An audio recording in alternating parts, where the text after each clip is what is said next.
কৃষ্ণ এয়া হ'ল গুৰুজনৰ উপদেশ। এতিয়া ইয়াত এটা কথা ক'লে যে ভগৱন্ত কৃষ্ণ ক'ত থাকে, স্পষ্ট সিদ্ধান্ত। এতিয়া আমাৰ মানুহে ঈশ্বৰক বিচাৰি ঘূৰি ফুৰে, নহয়নে বাৰু? প্ৰত্যেক মানুহেই বিচাৰে।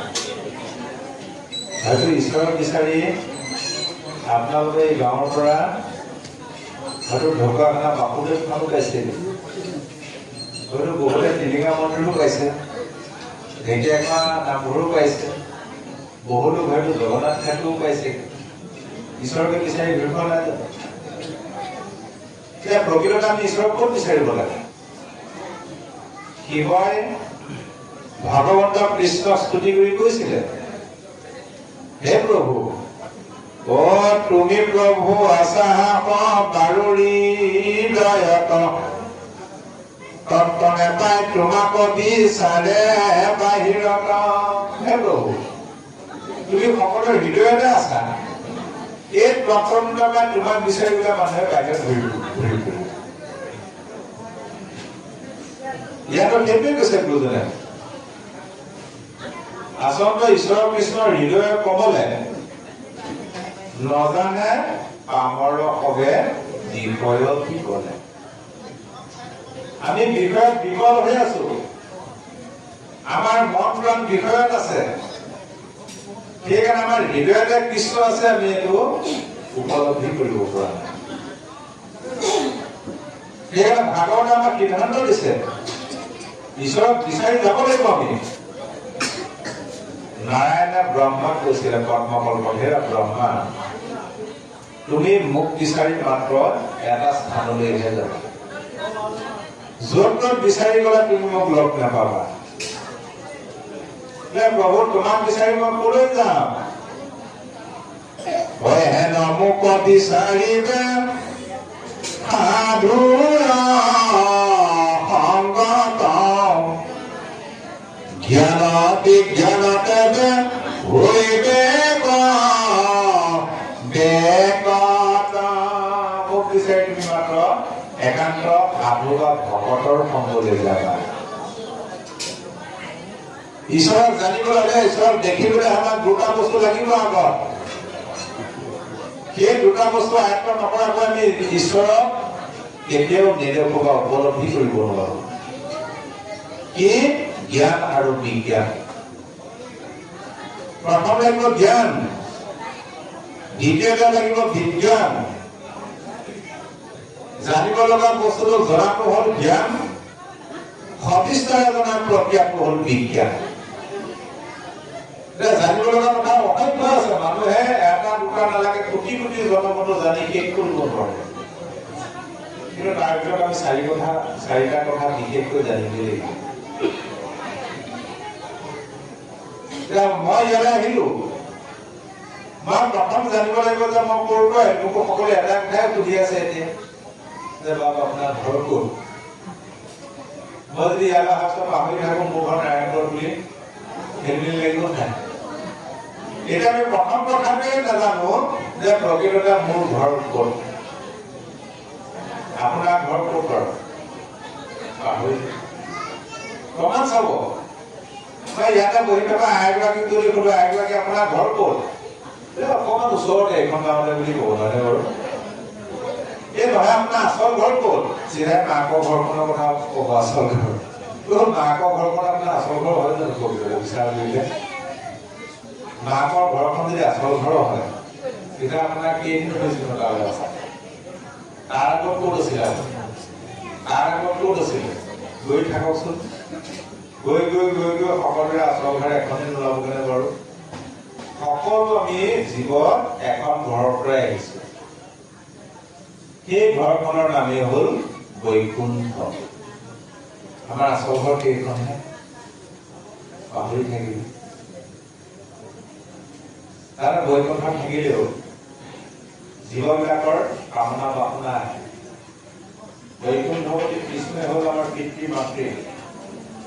আমাৰ পিতৃ কৃষ্ণ ক'লো যে দেউতা আমি সংসাৰলৈ যাওঁ। সংসাৰলৈ যাবলৈ মন গৈছে। কৃষ্ণই আমাক ক'লে সংসাৰখন মায়াৰ বজাৰ। মায়াৰ বজাৰলৈ কি হ'ব? মায়াৰ কবলত পৰি দুখ দুৰ্গতি ভোগ কৰিব লাগিব। পিতেকে বাপেকক কৈছে দেউতা মই সপ্তাহিক বজাৰলৈ যাম, বাপেকে দিব জানো যাবলৈ? এই নেলাগে, বজাৰখন বৰ ভাল নহয়। মদ পানী ওলাই, কাজিয়া পেচাল হয়, জোৱা খাই ওলাই, নেলাগে যাব। বোলে নহয়, মই সেইকাৰণে নাযাম নহয়, মদো দেখাওঁ, যোৱাও দেখিলো। মই মানে বজাৰটো কৰি যাবলৈ গুচি গ'ল কথা। বজাৰ পালেগে, কি মনতে ভাবিলে পাছফালেনো কি আছে চাই যাওঁচোন বাৰু। অভ্যাস বজাৰ পাচলি কি বোলে আমাৰ বাপসকলে জনাই, আইসকলে নজনাই। দুডুলমান খাই চালে নিচা লাগিলে, পইচা কমি গ'ল। দান্দি মোনা একটা চলি আছে, ভাবিছে পইচা কেইটা মই টেকা কৰি লওঁ, ঘৰত নহ'লে ধমকি দিব নহয়। মাৰি আছে পাম পামকে গৈ নিচা লাগি বজাৰতে কৰি আছে। ৰাতি 12টা বজালৈকে ল'ৰা ঘূৰি অহা নাই। মাক বাপেকৰ বা টোপনি যাবনে বাৰু? এতিয়া আমাৰ অৱস্থাটো সেইটোৱে হ'ল। আমি কৃষ্ণক ক'লো যে সংসাৰলৈ যাওঁ, তোমাৰ নাম প্ৰচাৰ কৰিম, তোমাৰ নামৰ বেপাৰ কৰিম। তেতিয়া তোমাৰ মায়ে আমাক একো কৰিব নোৱাৰে। সঁচাকে বেপাৰ কৰিলে নামৰ বেপাৰ কৰিম। গুচি আহিম। গুচি অহাৰ পিছত আমাৰ মনত পৰিছে নাপাওঁ, আমি যে নামৰ বেপাৰ কৰিবলৈহে আহিছিলো, মনত নপৰেহে নপৰে। আজি ভুলজনী বুলিহে ইয়াত সময় লৈছো, নহ'লে ক'ত নহ'ব, চবলে গ'ল আৰু। গতিকে আমাৰ বছৰ কেনেকুৱা হ'ল? গৈছিলো মই মায়া বজাৰলৈ, ভাল বস্তু কিনি খাবলৈ, ভাল বস্তু কিনা নহ'ল, মেয়াকে কিনা হ'ল, মন ভাৱনা কেনিবা দি গ'ল। আমাৰ বছৰ সেইটো হোৱা নাই বাৰু? কেনেবাকে যদি স্থানীয় বিধায়কে ঘোষণা কৰিলেহেঁতেন যে আমুক নামঘৰত বা সকলোকে চেক বিতৰণ কৰিম, মানুহ নথোৱা হৈ থাকিলেহেঁতেন। সেইটোহে দৰকাৰ আমাৰ। যিটো বেপাৰ কৰিবলৈ আহিছিলো পাহৰি গুচি গ'লো। গতিকে ভকতৰ সময়ত ঈশ্বৰৰ বিচাৰি কি হ'ব? প্ৰথম জ্ঞান হ'ল এইটো যে আমি বৈকুণ্ঠৰ পৰা আহিছো। বৈকুণ্ঠৱতী কৃষ্ণই হ'ল আমাৰ পিতৃ মাতৃ, আৰু তেওঁৰ আজ্ঞা অনুসৰি আমি সংসাৰলৈ নামৰ বেপাৰ কৰিবলৈ আহিছিলো। হৰি গুণনাম শ্ৰৱণ কীৰ্তনে ভজিও হৰিচৰণ, মনুষ্য হৰিবাৰ ইমানে মাত্ৰ জনাঞ্জ প্ৰয়োজন। এই দুটা কথা জানিলো। দ্বিতীয়টো কি? যদি মই কৃষ্ণৰ সন্তান হয়, যদি মই কৃষ্ণৰ অংশ হয়, তেন্তে মই কোন? আমি নিজকে চিনি পোৱা নাই। ঈশ্বৰক চিনি পাবলৈ হ'লে প্ৰথমে নিজক চিনি পাব লাগিব। মই কোন? নিজক চিনি নাপালে তেওঁ কাকো চিনি নাপায়, গুৰু গোসাঁই ঈশ্বৰ। মই কোন বুলি ক'লে আমি দেহটোকে মই বুলি গম নাপাওঁ। তুমি কোন? মই আমুকা বা আমুকি। তুমি আমুকা বা আমুকি কেনেকে হবা? তুমি এতিয়া যিটো নাম লৈ আছা, সেই নামটো তুমি আগৰ পৰা লৈ আহিছা নে জন্মৰ পিছত পাইছা? জন্মৰ পিছতহে পালা নামটো। যদি তুমি এইটো নাম জন্মৰ পিছত পাইছা, তেতিয়া আগত নিশ্চয় তোমাৰ বেলেগ এটা নাম আছিল। সেই নামটো কি এতিয়া? দেহটোকে মই বুলি কোৱা হয়, কিন্তু কেতিয়াবা দেহটো মই নহয় বুলি কৈ দিলো নহয়। কেতিয়া ক'লো? আপোনাৰ কিবা নামলৈ মাতিছিলে আমাৰ পাঠেৰি পাপক, বোলে আপুনি যাব দেই, নাম বা পাঠ খাই বা নাম খাই আপুনি আগ ধৰিব লাগিব। এই মই যামেই আপোনাৰ নামলৈ। নাম খালে যাবলৈ চালে গামোচা ধুতি পাগলি ধুই মেলি স্কুল কৰি খালো। ঘৰটাত বাবু নদী আগদিনা নিশাৰ পৰা গা উঠো হ'ল, যাব নোৱাৰিলে। সিয়কীয়েতো বাটৰ পৰা আপোনাক সুধিবই নহয়, তুমি কেনেকুৱা নামত দিহে মিছা কথা কোৱা যাম বুলি নগ'লা। আপুনি সঁচা কথা ক'ব লাগিব নে? এই আপোনাৰ নামলৈ যাম বুলি কাপোৰ কানি ধুই স্কুল কৰি খালো। হঠাৎ কি হ'ল, আগদিনা ৰাতিৰ পৰা মোৰ দেহাটো অসুস্থ হোৱাৰ কাৰণে মই যাব নোৱাৰিলো। তাৰমানে কি বুজালে এতিয়া? দেহাটো মোৰ বেয়া কাৰণে মই যাব নোৱাৰিলো, মইতো বেলেগ, মোৰতো বেলেগ। তাৰমানে মই দেহটো নহয়, দেহটো মোৰহে। উত্তৰটো ওলালে নাই? যদি দেহাটো মোৰ হয়, মইতো বেলেগ হয় নহয়। তাৰমানে মই দেহ নহয়। মই দুদিনমানৰ কাৰণে দেহটো চোলাটো পিন্ধি আছো। কোন মই কোন ৰামচন্দ্ৰ প্ৰভু হনুমান কৰি মুজি দেখিলা তুমি কোননো প্ৰভু মোক চিনি পোৱা নাই মই হনুমান বোলে নহয় হয় প্ৰভু মই হনুমান বোলে নহয় মই পৱন পুত্ৰ বোলে নহয় মই অঞ্জনাৰ পুত্ৰ নহয় যেটা নহয় নহয় বুলি কৈলে হনুমান নিজকে লাগি গ'ল খেলি সৰু কালৰ পৰা নিজৰ হনুমান বুলিহে চিনি পাওঁ মোৰ পিতৃ পৱন বুলিহে জানো মোৰ বেলেগ পৰিচয় আছে নেকি ৰামচন্দ্ৰ প্ৰভুৱে কৈছে যে মিছা কথা নকয় এই বিষয়ে ধ্যানত বহি মই কোন বহু সময় ধ্যান কৰাৰ অন্তত উত্তৰটো বিচাৰি পালেগে প্ৰভু তোমাৰ প্ৰশ্নৰ উত্তৰটো মই এতিয়াহে বিচাৰি পাইছো কি পালা এই দেহৰ দৃষ্টিত মই তোমাৰ দাস জীৱন দৃষ্টিত মই তোমাৰ অংশ আৰু আত্মাৰ দৃষ্টিত প্ৰভু তুমিয়ে মই তোমাৰ আৰু মোৰ মাজত কোনো পাৰ্থক্য নাই আত্মাৰ দৃষ্টিত আমি সকলো ঈশ্বৰ একো পাৰ্থক্য নাই পাৰ্থক্য এটাই পৰমাত্মাৰ বিস্মৃত অংশ আত্মাই দেহটো লোৱাৰ পিছত ঈশ্বৰৰ দ্বাৰা সৃষ্ট মায়াত আমি আবদ্ধ হৈ সকলো পাহৰি গৈছিলো জীৱন তাৰমানে আপুনি যেতিয়া আইনাখনৰ সন্মুখত থিয় হৈ দিব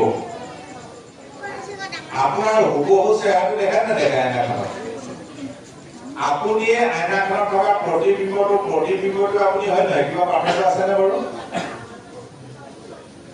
সেই দৰে জীৱ আত্মা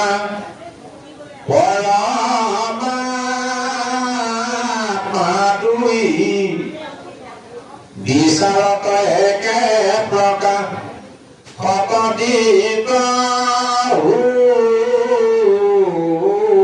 সেইদৰে জীৱাত্মা পৰমাত্মা বিচাৰ কৰিলে এটা কিন্তু প্ৰকাশত দুটা হৈ থাকে আইনাখনে তাক দুটা কৰিলে নাই আপুনি এজনহে মানুহ আইনাখনৰ সন্মুখত থিয় হোৱাৰ লগে লগে দুজন হৈ গ'লে নাই সেই আইনাখনত থকা প্ৰতিবিম্ব বিলাক হলো আমি জীৱাত্মা বিলাক ঈশ্বৰৰ প্ৰতিবিম্ব স্বৰূপ আইনাখন যদি মানুহে ভাঙি পেলায় আইনাখনত থকা প্ৰতিবিম্বটো আপোনাৰ কাৰণে ঘূৰি আহিব নাই আপুনি আৰু আপোনাৰ প্ৰতিবিম্বৰ মাজত কি পাৰ্থক্য আছে এটাই পাৰ্থক্য আপোনাৰ প্ৰতিবিম্বটোক যদি আপুনি কয় হেৰা হাতটো লৰাই দিয়াচোন কি কিন্তু হাতটো লৰাই দিব নোৱাৰে আপুনি যদি লৰাই দিয়ে কিয় লৰাই দিব চকুৰে পৰা মাৰি দিয়াচোন কি মাৰি দিব নোৱাৰে আপুনি যদি মাৰি দিয়ে কিয় মাৰিব তাৰ প্ৰতিবিম্ববিলাক হ'ল জ্বৰক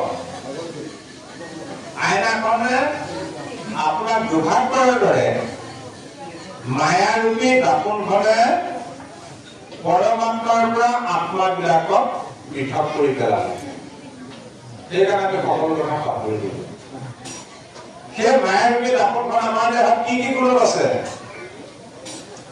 আপুনি গুণত আছে ভদ্ৰম ভদ্ৰল্প পৰনিন্দা অভিমানতি অস্কাৰ লোভ মোহ কাম ক্ৰোধ গৰ্বয় অহংকাৰ হিংসা কামনায় আশা ব্যভিচাৰ এই ষোল গোটা পুত্ৰ জানি বাবায়াৰ এই ষোলটা হল মায়াৰ পুত্ৰ ক'ত থাকে মনৰ লগত থাকে এই ভজন কৰিবে নোৱাৰে লোক এইহে কাৰণ ষোলটা মায়াৰ পুত্ৰই আমাৰ মনত বাঁহ হৈ থকাৰ কাৰণে আমি মনুষ্য কৰিব নোৱাৰো আমাৰ মনটো অতিকে চঞ্চল এই পৰিয়ালটোৱে চঞ্চল কৰি ৰাখে সেইকাৰণে এই পৰিয়ালটোক আমি আধাৰ দিব নালাগে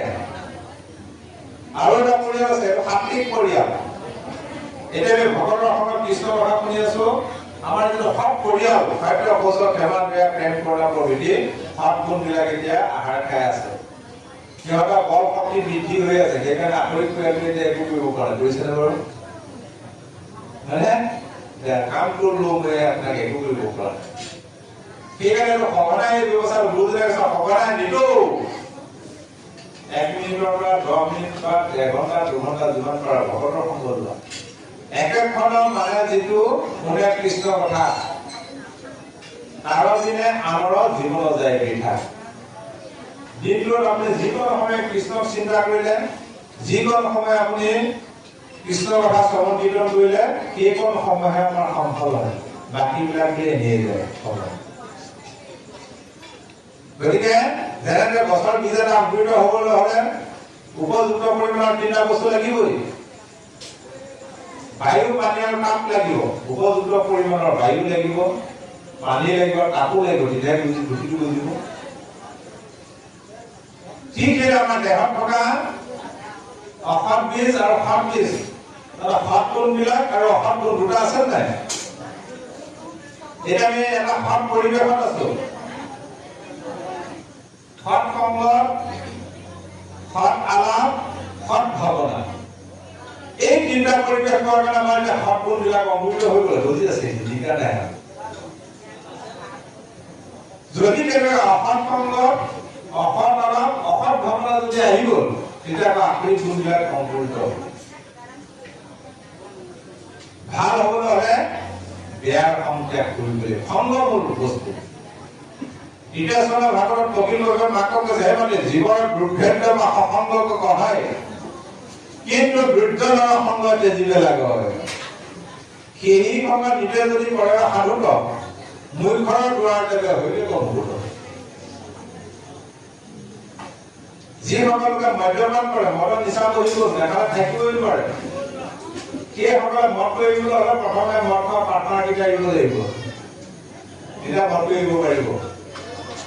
যদি পাৰ্টনাৰকেইটা বা সংগকেইটা নেৰাকে যদি মদটো এৰি দিয়ে, দুবছৰৰ পিছত দেখিবা আকৌ ঠেক চট খাই আহিছে, তাৰমানে পুৰণা বন্ধুৱে বাইকত বৰকে ধৰিলে খাই দিলে। সংগ মূল বস্তু সংগ, সৎ সংগ। মনৰ প্ৰতি আদি কৰি যাতে কোৱা পায়, সৎ সংগ খবৰ মোৰ জানিবা। গতিকে এই জ্ঞানবিলাক পাব কি? মই কোন, ক'ৰ পৰা আহিলো, কি কৰিবলৈ আহিলো, ক'লৈ যাবগৈ লাগিব। এতিয়া ভাগত কামৰ পিছত আপোনালোক ক'লৈ যাবগৈ লাগিব? ক'লৈ যাবগৈ? ঘৰলৈ যাব। নিজৰ ঘৰলৈ যাব নে লোকৰ ঘৰলৈ যাব? লোকৰ ঘৰত গ'লে গণমূলালে চুৰ ডকাইতে খেলিব আপোনালোকৰ। এতিয়া আপুনি ঘৰখনে চিনি নাপায় যদি কেনেকৈ নিজৰ ঘৰলৈ যাবগৈ যদি ভাবি থাকে? এতিয়া আমি ঘৰখনে পাইছা, আজিয়ে গম পাইছো যে আমাৰ ঘৰ বৈকুণ্ঠ আছে, আমাৰ বৈকুণ্ঠলৈ যাব লাগিব, নিজৰ ঘৰলৈ ঘূৰি যাব লাগিব। কথাখিনি জানি থলে কামত দিব নে? জানি থলে একো কামত নিদিয়ে। তাক ব্যৱহাৰিক জীৱনত পালন কৰি হৃদয়ত উপলব্ধি কৰিব লাগিব, তেতিয়াহে বিজ্ঞান হ'ব। বোলে আপুনি আইগৰাকীয়ে বিচনী বনাব জানেনে? বোলে জানো, বিভিন্ন ডিজাইনৰ বিচনী বনাব জানো। আজিলৈকে কিমান বনালে? বোলে এখনো বনোৱা নাই। জনাটো কি অৰ্থ থাকিলে বাৰু? বিচনী বনাব জনাটো হ'ল জ্ঞান, বনোৱাটো হ'ল বিজ্ঞান। ভাগৱত পঢ়ি কথাবিলাক জনাটো হ'ল জ্ঞান।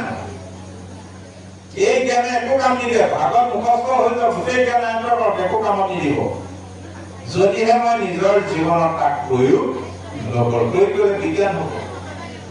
বিজ্ঞানৰ দৃষ্টিৰে ঈশ্বৰক দেখিম। ঈশ্বৰক ক'ত দেখিম এতিয়া? আমাৰ এতিয়া ঈশ্বৰ ধাৰণাটো অলপ বেলেগ হৈ আছে মানুহৰ। কৃষ্ণ বুলি ক'লে, ঈশ্বৰ বুলি ক'লে মনটো চিধাই ওপৰলৈ গুচি যায়। ওপৰলৈহে জানে যেন তোমাৰ আকাশত বহি আছে কৃষ্ণটো। সেইটো ভুল ধাৰণা। কৃষ্ণ আপোনাৰ লগতে আছে, সকলোতে আছে। ভগৱান কৃষ্ণৰ দুটা ৰূপ,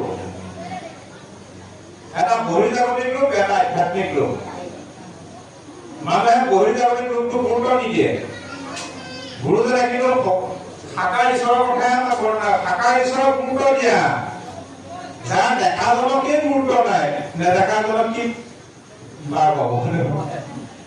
দেখাজন ঈশ্বৰক গুৰুত্ব দিয়া।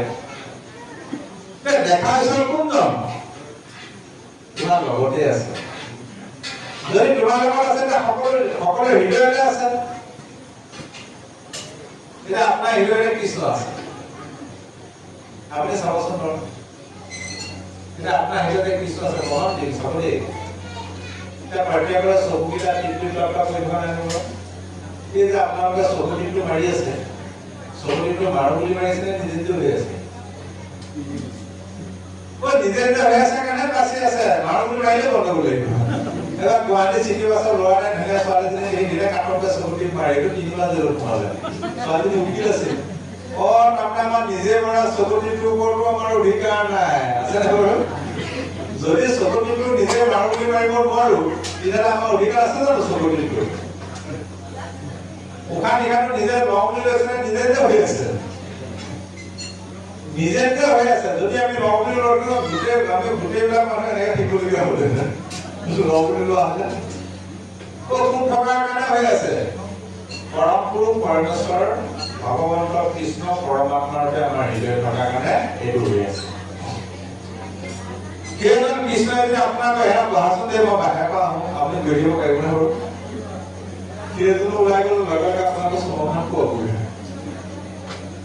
তাৰমানে আমি কাৰ কাৰণে জীয়াই আছো কৃষ্ণৰ কাৰণে জীয়াই আছো কৃষ্ণৰ বলত বলিয়ান হৈ আছো তেতিয়া আমাৰ অহংকাৰ কৰিবলগীয়া বাহাদুৰি কৰিবলগীয়া কিবা কথা আছে জানো বাৰু আমাৰ নিজস্ব বুলিবলৈ একোৱেই নাই আছেনে বাৰু কাৰোবাৰ কাজিয়া কৰিবলগীয়া কিবা কথা আছে মাটি কিমান খেলিবলগীয়া কিবা কথা আছে কাৰোবাক ঠগিবলগীয়া কিবা কথা আছে নে বাৰু একোৱেই নাই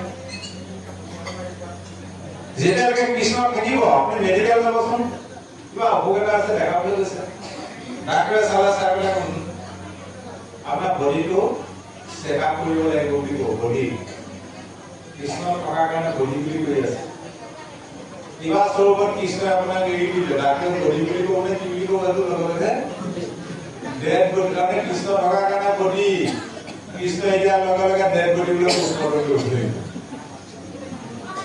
এই ৰহস্যৰ ঘটনাৰ কাৰণে আমি এতিয়া ইমান মাৰাত্মক ভুল কাম কৰিছো মুখেৰে চলাবলৈ হাতে আমি কি কৰো চাওঁচোন বাৰু এই মানুহটো যেতিয়া মানুহ ঘৰখনৰ সদস্যবিলাক আমাৰ প্ৰিয় হয় ন এই ঘৰখনত যদি মানুহ এটা কোনোবা এটা বা মানুহটো যেতিয়া ডেড বডি হ'ব 1 ছেকেণ্ডৰ ভিতৰত নাৰাখে লগে লগে চলালেও উলিয়াব উলিয়াই হাঁহ ছাগলী পৰা ডেড বডি হ'লে আকৌ লগে লগে পাকঘৰলৈ সোমাই লৈ গুচি গৈছে ডেড বডিবিলাকো খাবলৈ এৰিব লাগিব এইবোৰে নক'ব আচলতে নমতা হ'ব কমাব লাগিব এইবোৰে বোলে বেয়া ক'ব নহয় আকৌ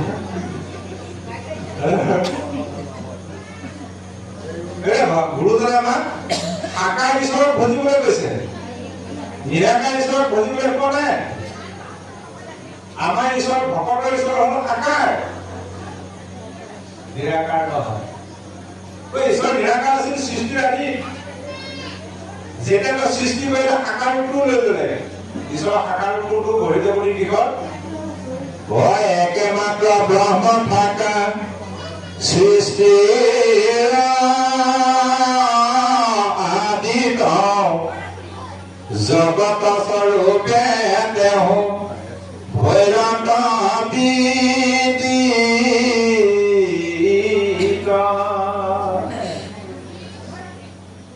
একেমাত্ৰ ব্ৰহ্ম থকা সৃষ্টিৰ আদিৰ এক ব্ৰহ্ম আছিলে সেই ব্ৰহ্ম নিৰাকাৰ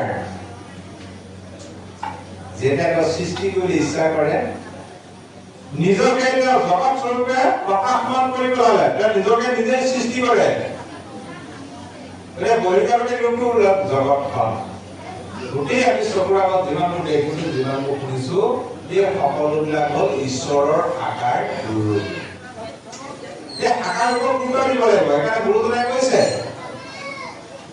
ঈশ্বৰৰ দেহ কোনটো তোমালোকে অকল শংকৰ চক্ৰ গদা পদ্মধাৰী সেইটোতেহে চিন্তা কৰি আছা নহয় ঈশ্বৰৰ বিৰাট দেহটো চিন্তা কৰা ঈশ্বৰৰ দেহ কোনটো ভজত জীৱ জংগম কীট পতংগ অগণগ জগতে কায়া আমি তিৰকৰ ঘৰৰ হস্তিলৈকে জীৱশ্ৰেষ্ঠ মনুষ্যলৈকে চলাচল কৰিব পৰা চলাচল কৰিব নোৱাৰা বায়ুমণ্ডলত ভাহি ফুৰা চকুৰে নমৰা জীৱ যিমান দেখিছা এই সকলোবিলাক প্ৰভু তোমাৰেই কায়া ঈশ্বৰৰ কায়া কায়া মানে দেহ হয় এই দেহবিলাকক আমি উপকাৰহে কৰিব লাগে উপকাৰ কৰিলে কি কৰিছো বাৰু মাৰি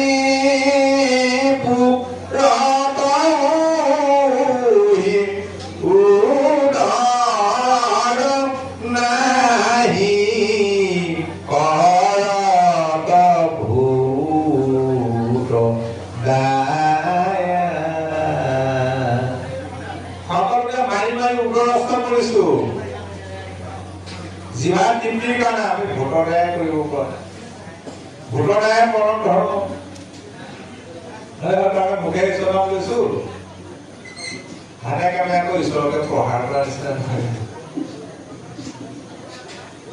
সেই লাগিছে যত দেখা ভোটৰ প্ৰাণী সবাকে বিষ্ণু মানি সবাকো কৰিব উপকাৰ আমি আকৌ উপকাৰ কৰি ভাল নাপাওঁ আমি অপকাৰ কৰিহে ভাল পাওঁ সোনাৰীতে মেজিক এখন বোলে ক'লৈ যাবা বোলে মৰাবলৈ কিমান লাগিব বোলে 100 টকা লাগিব আৰু 100 টকা বোলে 100 টকা 20 টকা এটা ঠগিবলৈ পালে ভাল পাওঁ কিন্তু তাৰ মেজিক চলোৱা মানুহটো কথা চিন্তা নকৰি কেনেকৈ চলাই আছে দুবিলা প্ৰকাশ কৰি আছে দিনৰ দিনটো মানুহৰ মাতিলে কামত লগাবলৈ হাজিৰা কিমান লাগিব 400 লাগিব আৰু 400 নদিলে 350 50 টকা কমাই দিবলৈ পালে ভাল পাওঁ অপকাৰ কৰিবলৈ পালে ভাল পাওঁ আরে 400 টকা দিয়ে না গাড়ি 1 কেজি কিনি দিওছ না আপনি একো লোকসান নহয় আপনি কিমান খাই আছে 1 কেজি গাড়ি কিনি দিও যা লছারি কিনা ছটি খাবি দিয়ে কিমান আশীৰ্বাদ দিব আপনি কিমান ভাল পাব আপনি ঈশ্বৰ নহয় জানো হেল্ল আনকিবা মাক বাপৰ লছাৰি ফটোলে শিকাই আছে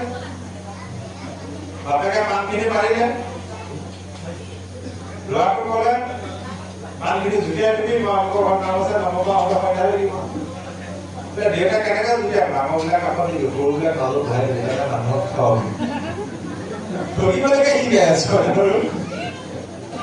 মুখে ঈশ্বৰৰ নাম লৈছো হাতে কামে আকৌ ঈশ্বৰকে ঠগিবলৈ যত্ন কৰিছো ঈশ্বৰক ঠগিবলৈ বিচাৰটো অলপ কথা নেকি ঈশ্বৰে ভাবে দেখিলো মোৰ কাৰণে দুবিলাক কথা খাই আছ মোৰ কাৰণে জীয়াই আছ ৰাতিপুৱা টোপনি কবই মই ভোকৰ মাৰি বাজুৰি ৰাতি ৰাতিপুৱা অহা কৰি তোক জীয়াই ৰাখো ৰাতিপুৱা মই সাৰ পাই দিওঁ সাৰ পোৱাৰ পিছত আকৌ মোক ঠগিবলৈ বিচাৰ মই নিজে ঠগন খাবি মই ধন দিলো বছৰে দিলো মাটি বাৰী দিলো ধুনীয়া ভাইটা দিলো সতী সন্মান দিলো মোৰ কাৰণে ধন খৰচ কৰিলে টান পাইছে বাৰু এনেকে যদি ঈশ্বৰে ভাবি দিবলৈ হয় আপোনাৰ মানে এদিন নহয় আপুনি ক'বলৈ বাধ্য হ'ব কি বুলি নাই পইচা পাতি অভাৱ নাই ঈশ্বৰে ঢেৰ দিলা বুঢ়া বুঢ়ী হওক পেঞ্চন কেইটা তেনেকেই থাকে ল'ৰা বোৱাৰী গোটেই বজাৰ কৰি ধৰিলে গাড়ীখন চলাবলৈ ড্ৰাইভাৰ নাই ক'লৈ যাবা গোটেই দিলা হ'লে কি হ'ব বোলে কি হ'ল খাব নোৱাৰো নহয় কেলে আজি 5 বছৰ হ'ল দুটাকে ইনচুলিন মাৰিবলগীয়া হৈছে আজি এবছৰ আগত প্ৰেছাৰ ষ্টক হৈ না মৰো যোৱাতে ডেলিভাৰী পালে কাৰণে নাছিলে এতিয়া আজি সমাহ মানে এনেকুৱা হৈ গ'ল পানী এখন খালো পেটটো তিলকে ফুলি আহে খাবই নোৱাৰে আপোনাৰ একো থাকিব কি লাভ হ'ল কেলে খাব নোৱাৰা হ'ল ঈশ্বৰৰ চৰণত অৰ্পণ নকৰিলে ঈশ্বৰৰ চৰণত অৰ্পণ কৰি ভোগ কৰিবলৈ কৈছে এতিয়া ৰোগৰ সৃষ্টি নহয় এতিয়া আমাৰ অৱস্থাটো সেইটো হৈছে সেইকাৰণে তুমি যি দিব ভোগ লাভৰ গৰাকী হৈছে প্ৰাৰব্ধ কৰ্ম ফল ঈশ্বৰে দিছে তোমাক ধনীক ধন দিছে দুখীয়াক দয়া কৰিবৰ কাৰণে সহায় কৰিবৰ কাৰণে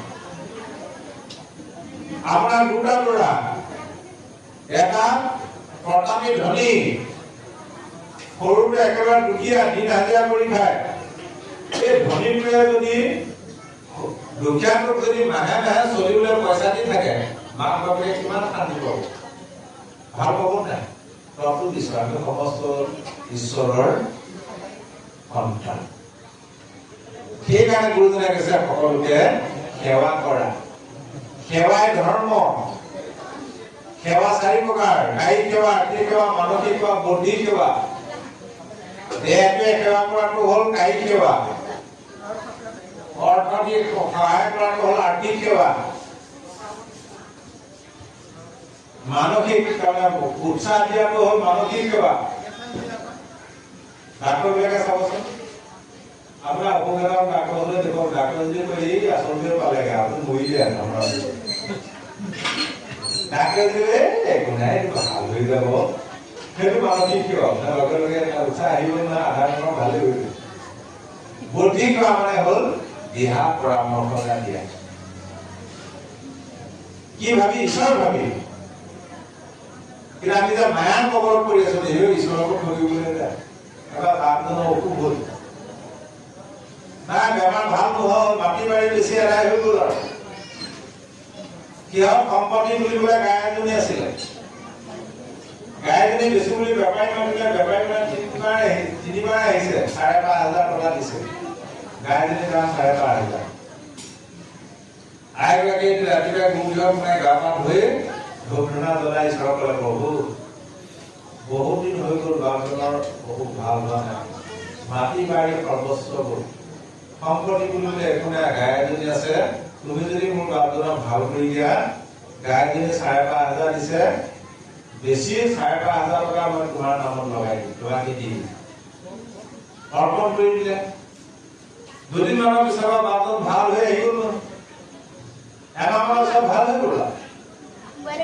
তেতিয়া এদিন আইগৰাকীয়ে ক'লে বাপজন আপোনাৰ বেমাৰ কিয় ভাল হ'ল জানে কিয় মই বোলে গাইজনী ঈশ্বৰক অৰ্পণ কৰি দিলোঁ নহয় যদি তুমি মোৰ বাপজনক ভাল কৰি দিয়া গাইজনী বেছি ৫,৫০০ টকা পাম গোটেই পইচাখিনি তোমাৰ নামত লগাই দিম বুলি সেইকাৰণে ভাল হৈছে গতিকে কাইলৈ বজাৰলৈ গৈ লৈ যোৱা ৫,৫০০ দিব আহি পইচাটো মনত জমা দিয়া মই ঈশ্বৰৰ কাৰণে খৰচ কৰিম বাপজনে একদম খঙত হৈ গ'ল সেইটো কাম কেলে কৰিবি গোটেই পইচাটো দিম বুলি কেলে কৈ দিবি ঈশ্বৰক সম্পত্তি বুলিবলৈ সেইটোহে আছে যদি গোটেই পইচা বুলি ঈশ্বৰ কিন্তু আমি কি খাম নাই মই বাক্য দিলোঁ বাক্য দিয়াৰ কাৰণেহে ঈশ্বৰে ভাল কৰি দিলে মই একো নামানো গাড়ী বেচা মোক ৫,৫০০ টকা আনি দিয়া বাপজনৰ ৰাতিটো টোপনি নাই হাতৰ কামো আছিলে ৰাতিটো ভাবি ভাবি ভাবি ভাবি বুদ্ধি এটা উলিয়ালা ঈশ্বৰক থকা বুদ্ধি গাইজনী উলিয়ালা গাইজনী ডিঙিতে ধুনীয়া মেকুৰী পোৱালি এটা বান্ধি ল'লে গৈ আছে বেপাৰীয়ে সুধিলে হেৰা গাইজনী কিমান পালে দিব কিমান দাম বোলে গাইজনীৰ দাম ৫০০ টকা এই বেপাৰী ভালে পাইলে ৫০০ টকা বোলে নহয় গাই কিনিলে মেকুৰী পোৱালিটো কিনিব লাগিব বোলে মেকুৰী পোৱালিটোৰ দাম কিমান বোলে ৫,০০০ টকা উপায় নাই বেপাৰীয়ে ভাবিলে ৫,৫০০ টকা গাইজনী লাগে মেকুৰী লাগিলে এই কি কথাটো আছে মেকুৰীটোক দিলে ৫,৫০০ টকা গাইজনীক দিলে ৫০০ ৫,৫০০ হ'ল নহয় বেপাৰী লৈ গুচি গ'ল আহিছে আনন্দ মনে আহি আইগৰাকীয়ে সুধিছে দিয়া পইচা ৫০০ টকা মোক দিয়ে দিছে আৰে ৫০০ টাকা দিছা ৫,৫০০ টাকা এই বলে নহয় গাইজনীৰ দাম মই ৫০০ বেচিলো মেকুৰীটো বেচিলো ৫,০০০ টকা তাৰে ঈশ্বৰক ঠগিবলৈ বিচাৰিছে ঈশ্বৰক ঠগন নিজে ঠগক এতিয়া মানুহৰ মানে এইটো হৈছে বৰ্তমানটো আৰু মানুহক ঠগি ঠগি ঠগি ঠগি এনেকে মই কথাটি হওঁ ভাৱ প্ৰবঞ্চনা কৰি উচ্চ শিক্ষাৰে শিক্ষিত হলো সেই শিক্ষাত আধ্যাত্মিক শিক্ষাৰ যোগ নকৰাৰ কাৰণে কি হ'ল এতিয়া অসম তথা ভাৰতবৰ্ষখন কৰাপশ্যন কোনে কৰে উচ্চ শিক্ষিত সকলে কৰে নে গাঁৱলীয়া অশিক্ষিত সকলে কৰে ভাবক আমাৰ যিসকল অৰ্ধশিক্ষিত অশিক্ষিত এইসকলে গুৰুজনৰ কৃষ্টি সংস্কৃতি ধৰি ৰাখিছে শিক্ষিত সকল বাহিৰলৈ গুচি গ'ল অকল ধন ঘটিবলৈ গ'ল অশিক্ষিত অৰ্ধশিক্ষিত এইসকলে কি কৰিলে নামঘৰলৈ আহিলে ভাগৱত কৰিলে কি কৰিলে নাম গ্ৰহণ কৰিলে কি কৰিলে খোল বজাবলৈ কি কৰিলে গতিকে প্ৰতিটোতে গুৰুজনৰ কৃষ্টি সংস্কৃতি এইবিলাক কোনে ৰক্ষা কৰি আছে গুৱাহাটীত গৈছিলো তাত মানে এনেকুৱা মই মানুহ পালো বুঢ়া হৈ গৈছে আজিলৈকে কীৰ্তনখনো দেখা নাই নাম গানো দেখা আপুনি ভাবক সেই অসমীয়া বহুতে আজি গমেই নাপায় আজি যে গুৰুজনৰ আবিৰ্ভাৱ মঞ্চ চব ভাষণত লাগি আছে নহয় মানে এই দুৰৱস্থা যিকি নহওক আমি আৰু সেইকাৰণে নাৰায়ণে ব্ৰহ্মাক কৈছিলে মোক তুমি সদায় দেখিবা তাতে দেখিবা আমি ঈশ্বৰ বুলি ক'লে মনটো পোৱা দিব নালাগে দেখা সকলোকে ঈশ্বৰ জ্ঞান কৰক যেনেদৰে আপোনালোকে আজিলে মোক চিনি পালে নহয় বাটত দেখিলে মোক চিনি পাব নাই মানুহ চাহৰ কেতিয়াবা দেখিলে মাতিবনে বাৰু মাতিব চেহাটো মনত ৰ'ল কিন্তু মই আকৌ বহুতে চেহাটো চালে বিচাৰিব সকলো দিনটো মনত ৰ'ল বুলি কয় এতিয়া বোলো ঘৰখন চিনি নাপায় ধৰি লওক আপুনি মোক চিনি পালে মোৰ ঘৰখন কিন্তু আপুনি চিনি নাপায় কোনোবা মোৰ চিনাকি মানুহজনৰ লগত আপুনি মোৰ ঘৰ কিনি গৈ আছে আপোনাক সুধিলে চন্দনপুৰক চিনি পায় নাপায় বোলে ধুনীয়াকে চিনি পায় আমাৰ গাঁৱৰ নামঘৰত গৈছিলে নহয় ঘৰটো চিনি পায় নাপায় বোলে নাপাওঁ বোলে এইটো ঘৰ যেতিয়া ঘৰটো এইটো বুলি ক'লে আপুনি চকুৰে ঘৰটো দেখিলে মনেৰে কি দেখিব আপুনি মোৰ চেহেৰাটো দেখিব নাই চিনাকি মানুহজনৰ ঘৰটো দেখাৰ লগে লগে সেই ঘৰখনৰ গৃহস্থজন মনলৈ আহে নাই ঘৰটো এই পঞ্চৱতী দেহবিলাক হ'ল ঈশ্বৰ থকাৰ ঘৰ এই ঘৰখন দেখাৰ লগে লগে আমি গৃহস্থজনক দেখিব লাগিব ঘৰৰ মালিকজনক এতিয়া জীৱন মুক্ত হ'ব আৰু এইটো হ'ল ঈশ্বৰৰ ৰহস্য দশম স্কন্ধত কৈছে আপোনাকে মই আপুনি স্বজু আপুনি পাৰো সকলে আপোনাক পাছে আপুনি সংহৰো আপোনাৰ মায়াৰ বলে মায়া বুলি শক্তিৰ দ্বাৰা অৰ্থাৎ সতৰ ৰজতম এই তিনি গুণৰ দ্বাৰা নিজকে মই নিজক বহু ৰূপত সৃষ্টি কৰো নিজকে নিজে মই পালন কৰো আৰু নিজকে নিজেই মই সংহাৰ কৰো সকলো ঈশ্বৰৰ ৰূপ এইটো পৰকৃত এই শাখাৰ ৰূপ আৰু আধ্যাত্মিক ৰূপটো হ'ল ভগৱান যিটো ৰূপ দিছে